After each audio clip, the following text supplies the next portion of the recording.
Nasa 700 Palestinian ang nasawi sa magdamagang pag-atake ng Israel. Ayon po yan sa mga otoridad sa Gaza. Naglabas muli ng aerial footage ang Israeli military ng kanilang pagpapasabog sa lugar kung saan nandoon daw ang mga miyembro ng Hamas.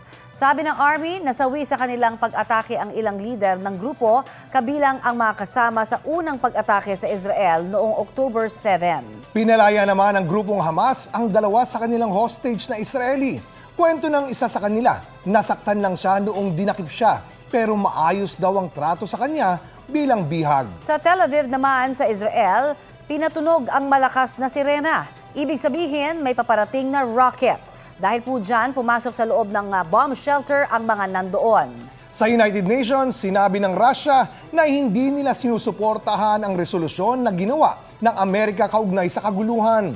Sabi ng Russian ambassador, wala raw sa draft na ginawa ng Amerika ang agarang pagpapatawag ng ceasefire sa Gaza na inaasahan daw mula sa Security Council ng UN.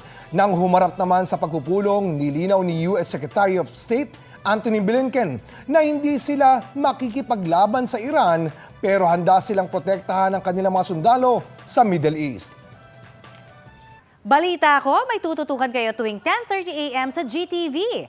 Alamin ang mahahalagang balita at impormasyong dapat niyong malaman sa Balita Ko tuwing Lunes hanggang Biyernes. Mag-subscribe din sa GMA Integrated News sa YouTube.